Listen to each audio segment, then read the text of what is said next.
Bom dia a todos. Quero agradecer ao Roberto, ao Alex, ao Felipe pela oportunidade de estar aqui com vocês hoje. E o tema que me foi dado é este. Dá para mudar a produção? O que eu pretendo mostrar é que nós estamos aqui no Brasil mudando a produção de forma bastante consistente e sustentável. Esse quadrinho apenas ratifica o que foi dito anteriormente, mas mostra que, em 1950, o agricultor sustentava 16 consumidores. Em 2020, serão 200. Ou seja, cada vez menos gente vai ter que alimentar mais gente. O que se resolve com tecnologia. Não há nenhuma dificuldade nesse assunto. Mas há um tema que traz ao Brasil um desafio realmente notável, determinado pela OCDE. Todo mundo sabe que a ONU está dizendo que em 2050 seremos 9,5 milhões de habitantes, e até lá tem que aumentar a produção em até 70%. Eu acho que é muito longe olhar para 2050, então a OCDE fez um trabalho mais recente, olhando, e esse trabalho é renovado todos os anos, olhando 10 anos à frente, o que é mais crível. E diz o seguinte: em 10 anos, a oferta mundial de alimentos tem que crescer 20% para que haja segurança alimentar. O que parece trivial, porque seria 2% por ano. Nós, no Brasil, só do ano passado para cá, aumentamos em 27% a produção de grãos. Portanto, parece fácil. Não é fácil. Por quê? Porque a União Europeia cresce no máximo 4%. Canadá e Estados Unidos, no máximo 15%, provavelmente 12%. A Oceania, 17%. Mesmo os grandes países da Eurásia, China, Índia, Rússia, podem crescer em torno de 25%. De maneira que, para que o mundo cresça 20%, diz a OCDE, não somos nós que dizemos isso, o Brasil tem que crescer 40%. Então, vem uma demanda de fora para dentro, que é inédita na história contemporânea e que nos coloca frente a esse desafio de maneira bastante consistente. São de 3 fatores. Porque nós temos tecnologia, terra e recursos humanos. Vamos falar um pouquinho sobre esses 3 temas rapidamente. Tecnologia, e aqui está a base do nosso programa. Esse quadrinho mostra o seguinte: essas colunas escuras representam a área plantada com grãos no Brasil, de 1990 até este ano. E essa linha azul representa a produção de grãos no mesmo período.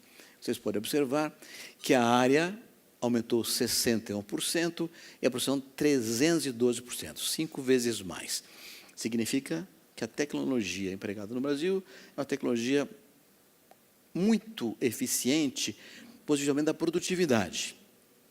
Pode perguntar, por que você está usando 1990 e não 95 ou 85? 1990 foi um ano crítico para o agro brasileiro, foi o ano do Plano Collor. O Plano Collor, todo mundo se lembra, foi o ano em que as regras econômicas para a agricultura foram mudadas de maneira dramática, contábil, levando a um desastre enorme na agricultura, obrigando os produtores a buscar a tecnologia que havia nos órgãos de pesquisa. Então, os saltos de produção se deram basicamente por causa da produtividade gerada em órgãos de pesquisa, como a Embrapa, as universidades brasileiras, órgãos estaduais como o Agronômico de Campinas, etc. Então, esse número já é um número assombroso. A produção aumentou 5 vezes mais do que aumentou a área plantada. Mas por trás dele tem um número ainda maior, e que são essas colunas claras que representam a área poupada em função do aumento da produção.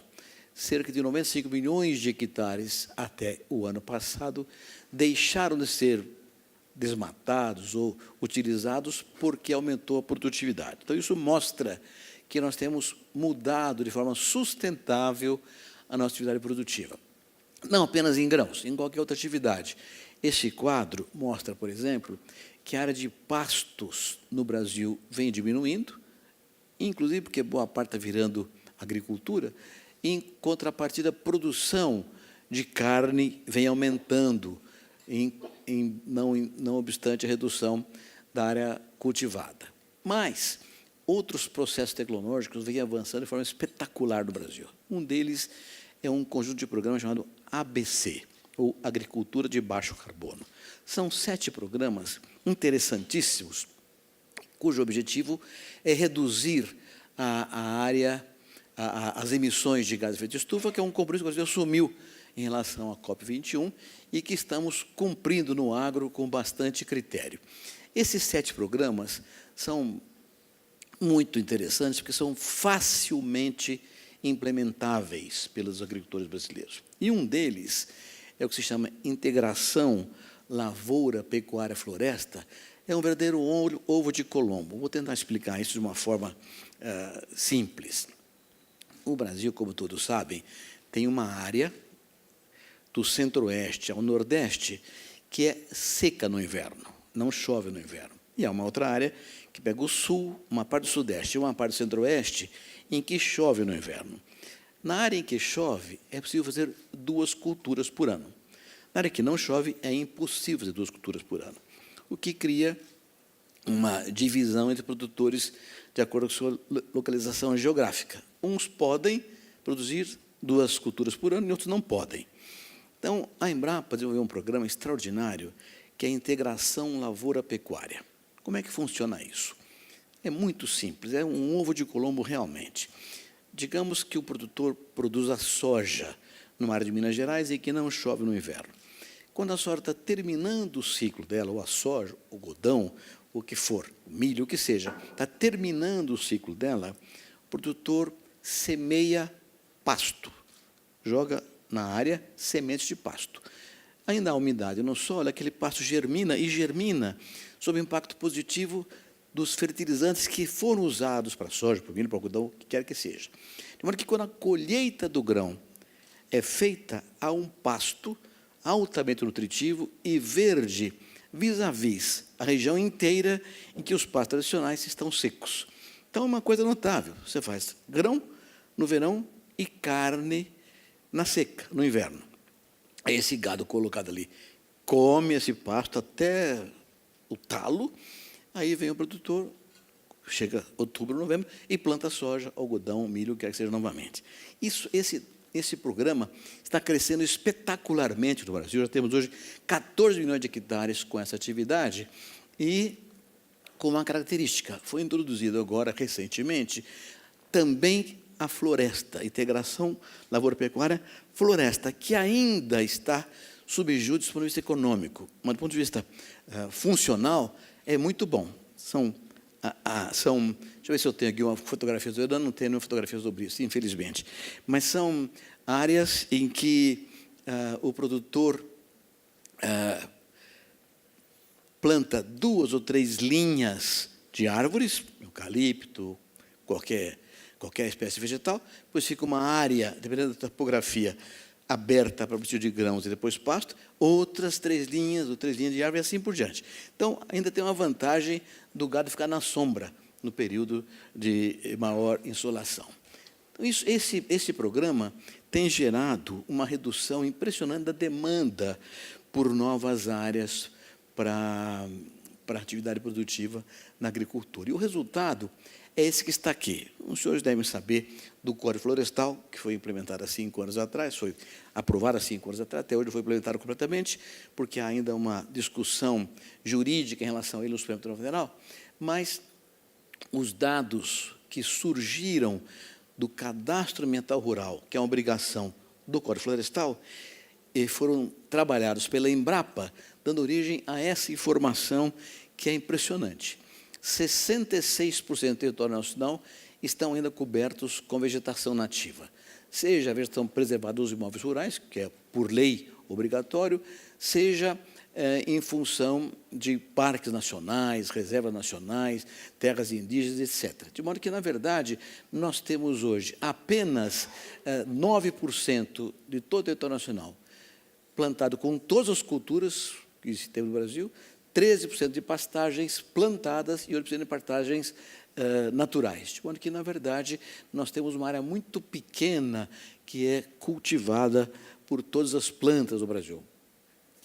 Agricultura e pastagem, o que é francamente favorável ao Brasil em relação aos Estados Unidos, por exemplo, sem falar de outros países no velho continente, que é muito pior a relação do que é no caso dos Estados Unidos e do Brasil.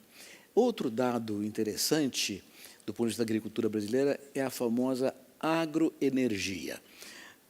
A matriz energética mundial tem apenas 13,4% de energia renovável.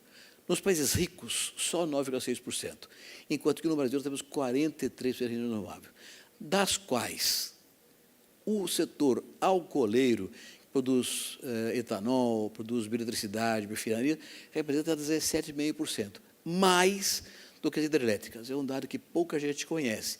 O agronegócio energético no Brasil já gera mais energia renovável do que as hidrelétricas brasileiras, com uma característica notável, que é a redução de emissões. É um dado também conhecido, estabelecido pelo Isaías Macedo, da Unicamp, que o etanol de cana-de-açúcar emite apenas 11% do CO2 equivalente que a gasolina emite. Portanto, a agricultura brasileira tem tido resultados realmente notáveis do ponto de vista de mudanças tecnológicas que aumentam a produtividade e reduzem os problemas de emissões, portanto, numa direção de uma sustentabilidade evidente.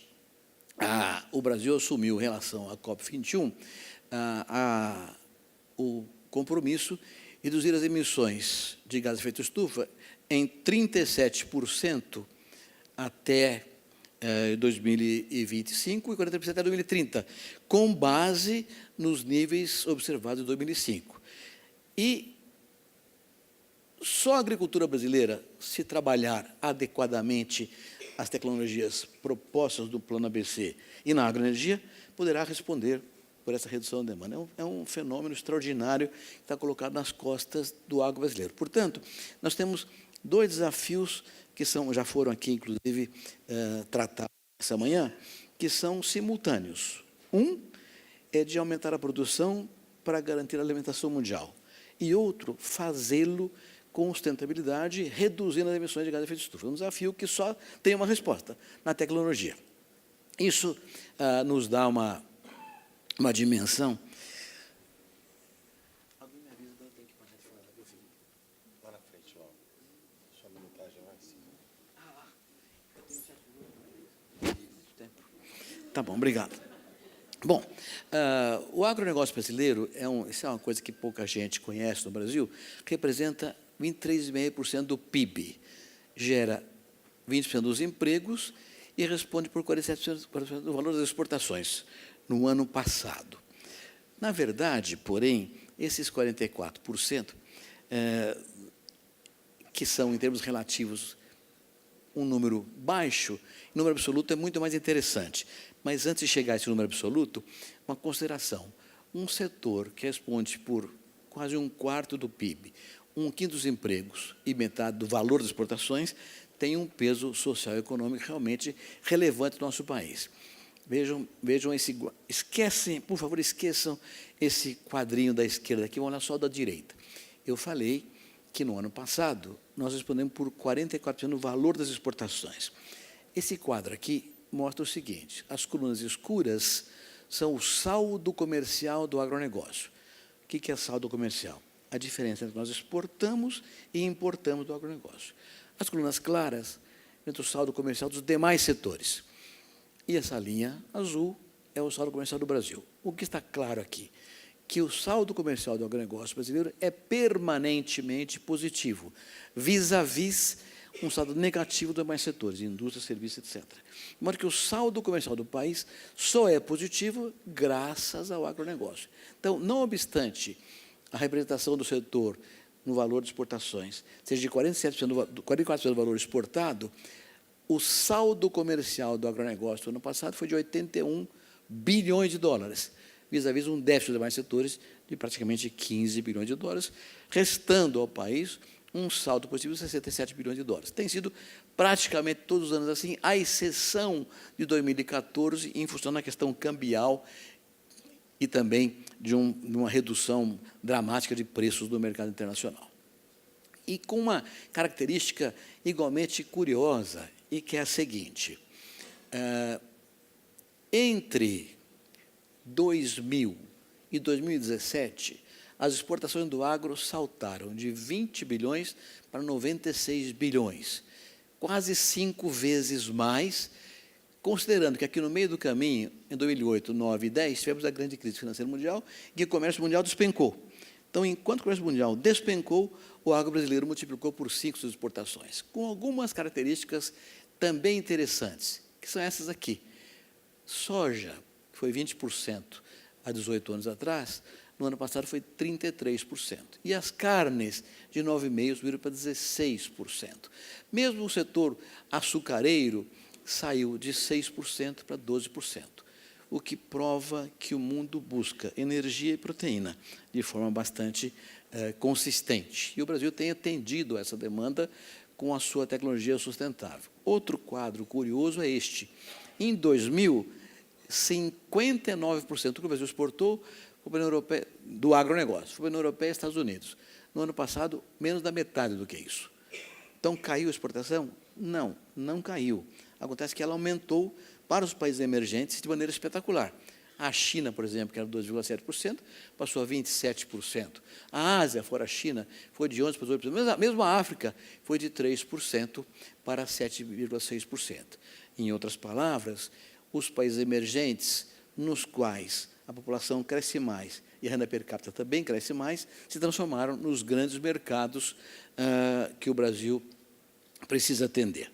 Dadas essa numerologia, e para terminar aqui a minha conversa com os senhores, o que existe de real é o seguinte: há um mundo demandante, crescentemente demandante, e há uma necessidade de produzir preservando recursos naturais.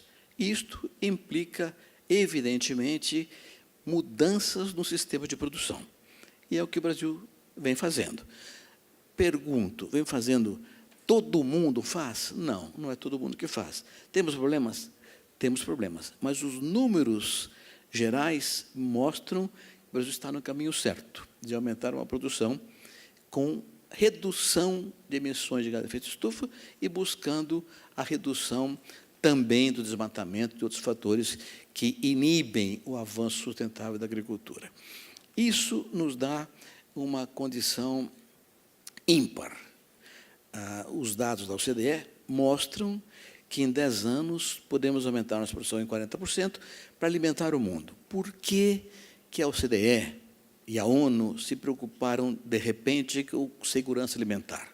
Por uma razão óbvia e que escapava à análise política, e concordo inteiramente com o senhor Petrini, que fala que o problema de política no mundo é uma coisa dramática. Aqui também temos esse problema, mas hoje as organizações multilaterais estão conscientes de que não haverá paz onde houver fome. E as imigrações recentes da Ásia, do leste europeu, da África para a Europa Ocidental são a prova disso. Onde há fome, há guerra. E como a ONU tem um papel de preservar a paz, no que não tem sido muito sucesso, diga-se de passagem, é preciso garantir alimentos para todos. E o Brasil tem, nesse pedaço, um papel relevante. Podemos, sim, ser, com agricultura sustentável, campeões mundiais da segurança alimentar. E, portanto, campeões mundiais da paz. Esse é o grande desafio que temos que enfrentar. Muito obrigado.